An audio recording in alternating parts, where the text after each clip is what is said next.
দরকার, আমি একটা নারী ঘরের ভিতরে আনবো, আমার এই নারীটা কি সুন্দর চরিত্রবান নাকি বেচরিত্র, এটা আমার দেখার দরকার আছে না নাই? আমরা এখন নারী তালাশ করি, বিবাহের জন্য পাত্রী তালাশ করি, যে নারী টিকটক করে এমন নারীকে আমরা বিবাহের জন্য, ঠিক না বেঠিক? কোন নারীকে বিবাহ করবে? কই দেখো কোন নারীটা যে টিকটক করতেছে, কত সুন্দর নাচানাচি করতেছে, বিয়ার পরে আমার এই নারী দেখাইবো, বিয়াটা করে লাই, আছে না নাই? অনেক যুবক আছে আরেকজনের বউ বইয়া দৌড়াদৌড়ি করে টিকটকের ভিতরে তো টিকটক করে, নিজের স্বামী ভালো লাগে না, তখন অন্যের স্বামীর চেহারা যখন দেখে যে খুব সুন্দর দেখা যায়, তখন প্রেম প্রীতি কইরা আলাদা সম্পর্ক কইরা ওই স্বামীকে রাইখা বউ চইলা যায়, ঠিক না ঠিক? এখন আপনার সিদ্ধান্ত, টিকটকের মেয়ে বিয়ে করবেন কিনা, ইউটিউবার মেয়ে বিয়ে করবেন কিনা, টুইটারের মেয়ে বিবাহ করবেন কিনা, এটা হলো আপনার সিদ্ধান্ত। কিন্তু রাসূলুল্লাহ সাল্লাল্লাহু আলাইহি ওয়াসাল্লাম বলেন, তুমি শরীয়তের বিধানের ভিতরে, আইন কানুনের ভিতরে তুমি কোন নারীকে চয়েস করবা, এটা আমার আল্লাহ পাক আমাকে জানিয়ে দিয়েছেন। ও আমার উম্মতেরা, তুমি কোন নারী চয়েস করবা, এটা আমি তোমাদেরকে জানিয়ে দিতেছি। রাসূলুল্লাহ হাবিবুল্লাহ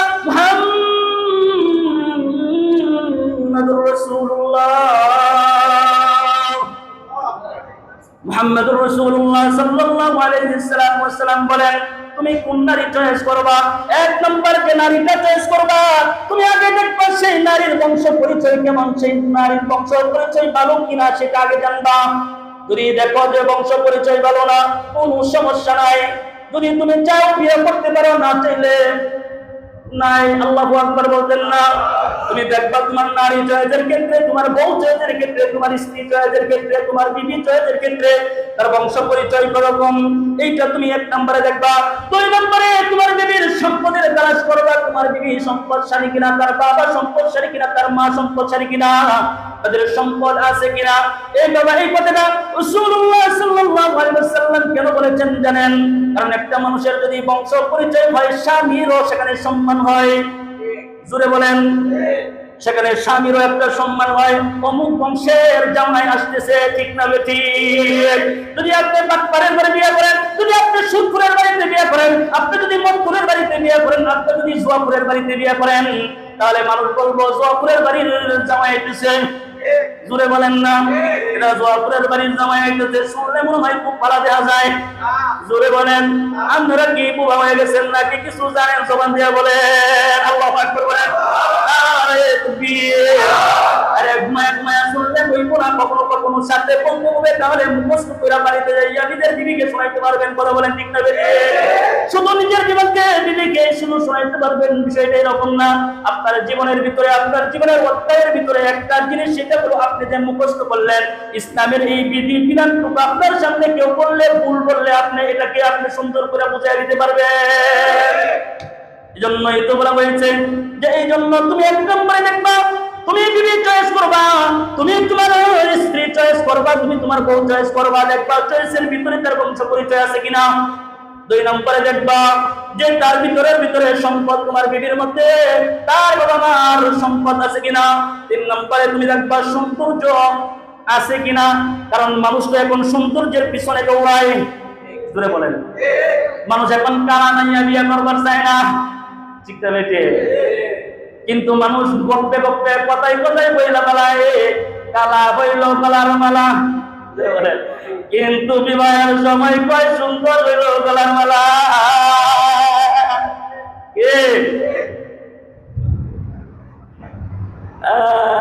একটা গান মেরেছেন, কালা জানা কালা জামাই বালা থাকো, কালা জামাই বালা। এত রকম জানি না, তবে একটু হালকা শিরোনাম শুনছিলাম।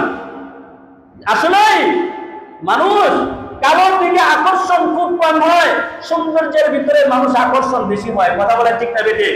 সৌন্দর্যের প্রতি মানুষ আকর্ষণ হয়, কথাটা কার? একটা আওয়াজ করে বলেন না কার? আরে এই পিলারের এই সাইড থেকে এই নওজোয়ান যুবকেরা, ছাত্ররা তো তোমরা বইছো, বলো তো আমাদের মালিক আছে, নাম কি? এই পিলার থেকে আপনারা কোন দিয়ে আমাদের একজন রব আছে, তার নাম কি? এই পিলার থেকে বলেন তো আমাদের একজন খালেক আছে, তার নাম কি? এই পুরা শব্দ যদি একসাথে হয় কেমন মজা লাগবো? আল্লাহু আকবার বলতেন না? যখন বক্তারা কোনো আলোচনা করে বক্তাদের সাথে একটু হা না বললেন, দেখবেন বক্তারা আরো সুন্দর উপস্থাপন করবে, বক্তাদের কথার মাধুর্যতা সৌন্দর্যতা আরো বৃদ্ধি পাইবে। কারণ এমন মানুষদেরকে ওয়াজ শোনাইতেছে শ্রোতারা বড় সুন্দর। শ্রোতা সুন্দর না হইলে বক্তার ওয়াজ সুন্দর হয় না।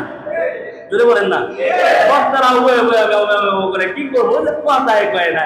ওই এক ছেলে বলতেছে, সিলেটের এক ছেলে বলছে তো বলে বলাইছে ওই কই ওয়াজ করতে আইছি, গরু ছাগলকে শোনামু। এমনি তো জনগণকে দুইটা লাইছি, দুইটা আপনি কি কইলেন, গরু ছাগল কই? আমি কথা বলতেছি, একজনও কথা বলেন না, তাহলে আপনারা কি তা নাউজুবিল্লাহ বলেন? বলেছে মনের দুঃখে মনের কষ্টে, ঠিক না বেঠে? কিন্তু একজন বক্তা হিসাবে এমন শব্দ চয়ন কখনো তার জবান থেকে মানায়। একজন শ্রোতা একজন বক্তা তার শ্রোতার চেহারার দিকে তাকাবে, তাকায় দেখবে যে চেহারাটা কি উন্নত মানের সৌন্দর্য আছে নাকি একটু কালা হয়ে গেছে, ওই বুঝা বক্তার ওয়াজ করতে হবে। ধরে বলেন না ওটা বুঝা বক্তার ওয়াজ করতে হবে। এরকম হয় না? মানে বিরক্ত লাগতেছে, তার কাছে ভালো লাগতেছে না ওয়াজটা, ঠিক না বেঠে? কিন্তু মাঝে মধ্যে এমন একটা কূপ মারবা, এমন একটা জারি মারবা যে জারির মধ্যে দিয়ে আসে হাইসা দেয়। সুবহানাল্লাহ কইতেন না? তাহলে নারীর পাগল, সৌন্দর্যের পাগল হইল মানুষ। সৌন্দর্যতা দেখলে পুরুষের ঠিক থাকে না। জোরে বলেন, পুরুষ মানুষ সৌন্দর্যের পাগল হয়ে যায়।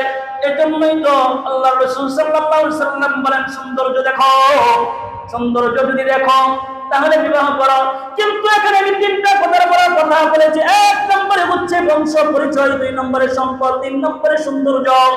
এগুলো যদি তার ভিতরে যদি নাও থাকে, এগুলো তার ভিতরে যদি নাও থাকে, চার নম্বর এই গুণ যদি তার ভিতরে না থাকে তাহলে তারা বিবাহ করা যাবে। তিনটা থাকলে বিবাহ করা যায়, কিন্তু চার নম্বরটা না থাকলে বিবাহ করা যায়। চার নম্বরটা হচ্ছে আপনি দেখবেন আপনি যাকে বিবাহ করবেন সেই মেয়েটা কি দিনদার কিনা। সুবহানাল্লাহ কইতেন না?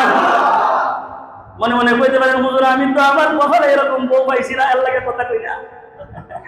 এরকম হয় না? মনে মনে কই, আরে হুজুরের দেখবেন কথা কইছে, আমি তো আনছি বাঙ্গা বেড়া দিয়া টাইম দিয়া, আমার বউয়ের বাড়ি হলো বাঙ্গা, এই বেড়া ভাই দিয়া টাইম লই আইছি, তাও এসে টিপু দিয়া। আরে আমার তো মানুষ প্রাইভেট কার দিয়ে বিয়া করে, ঠিক না বেটি? কাউরে আবার দেখছি হেলিকপ্টার দেওয়া বলবে, হ্যাঁ হ্যাঁ, শরীরের মধ্যে হরমোন কতটুকু থাকলে হেলিকপ্টার দেবো আনে, দেখছেন নি অবস্থা। তাহলে চার নম্বর যদি দিনদারি যদি তার ভিতরে না থাকে তাহলে তাকে বিবাহ করা যায় না। কারণ দিনদার বিহীন কোন নারীকে ঘরের মধ্যে আনলে ওই ঘর কখনো সুন্দর উন্নত মানের ঘর হয় না। ওই ঘরের ভিতরে মারামারি ঝগড়া ঝাঁটাঝাঁটি সব সময় লাগা থাকে, স্বামী কোনোদিন আনন্দ পায় না। নবীজি আলাইহিস সালাতু ওয়াস সালাম বলেন, যখন কোন স্বামী ঘরের মধ্যে প্রবেশ করবে, তুমি হারিপাতিল মস্তিষ্ক ঘরের বিভিন্ন আসবাবপত্রগুলো তুমি এক জায়গা থেকে আলাদাভাবে সুন্দর করে তুমি সাজাইতেছো, ঘরের ভিতরে ঢুকছো, তোমার আর কোনো কাজ নাই। এখন কাজ হইলো আগে স্বামীর সালাম দিবা, সালাম দিয়া তুমি স্বামীর পাশে পয়সা স্বামীর খেদমত করবা। রাসূল বলেন এইটার মধ্যেই আল্লাহ পাক তোমার জন্য নাজ নিয়ামত রাখছেন। স্বামী ঘরের ভিতরে আসবে, আর কোনো কাজ নাই, তোমার কাজ একটাই স্বামীর খেদমত করা, স্বামীকে ভালোবাসা, স্বামীর একটু ছুঁয়া দেওয়া, একটু আনন্দ দেওয়া। দেখবেন যে মনটা বাহিরে খারাপ হয়ে গেছে, ঘরের ভিতরে আপনি ছুঁয়ে দিচ্ছেন, একটা চুমা দিয়ে দিচ্ছেন, স্বামীর মন ভালো হয়ে গেছে, ঠিক না বেঠিক? কিন্তু যদি আপনি দিনদারহীন কোন নারীকে বিবাহ করেন, ঘরের মধ্যে ঢুকলেই কৈফিয়ত চাইবো, কই গেছিলা, করতে চাইছো, কোন জায়গায় আসিলা, ঠিক না বেঠিক? যখন এই স্বামীদের কাছে কোন নারীরা কৈফিয়ত চাই তখন পায়ের রক্ত মাথায় দিয়ে উড়ে, কথা বলেন ঠিক না বেঠিক? তোরা তো ঘরের ভিতরে থাকো, তোরা তো বাইরের কোনো খবর রাখোস না, বাহিরে কত কষ্ট কইরা কত মেহনত কইরা তোদের জন্য রিজিকের ব্যবস্থা করি। এইটা যদি কোনো নারী জানতো তাহলে কখনো কৈফিয়তের মধ্যে তার স্বামীরে রাখতো না। এজন্য বলা হয়েছে দিনদার পাত্র পাত্রী দেখবা, দিনদার বউ দেখবা। দিনদার বউ বুঝবে তাকে কৈফিয়ত করা যাবে না, কারণ আমি তো তার অধীনস্থ, সে তো আমারে লালন পালন করে খাওয়ায়। কথা বলেন ঠিক না বেঠিক? আপনি দেখেন বউ জামায় আকাম কুকাম করতেছে, তখন তো আপনি বয়কট করবেন। এই কথা বলে ঠিক না বেঠে? কোন নারীর সাথে অবৈধ সম্পর্ক স্থাপন করছে আপনি জানতে পারছেন, তখন কি তারা ছাইরা নাম লইব না কাইন্না ধরান লাগবো? জোরে বলেন। এজন্য তো হযরত আশরাফ আলী থানভী রাহমাতুল্লাহি আলাইহি তিনার কিতাবের মধ্যে তিনি লিখছেন, এক ব্যক্তি আকাম করে কুকাম করেছে। কি করছে? এক ব্যক্তি আকাম করে কুকাম করছে। আমার তো কষ্ট আছে, আকাম তো করছে কথা ঠিক, কিন্তু কুকামটা কি? হযরত আশরাফ আলী থানভী রাহমাতুল্লাহি আলাইহি তিনি বলেন যে এক নম্বর তো আকাম হলো সে জিনা করছে। বলেন কি করছে? এক নম্বরে সে জিনা করছে।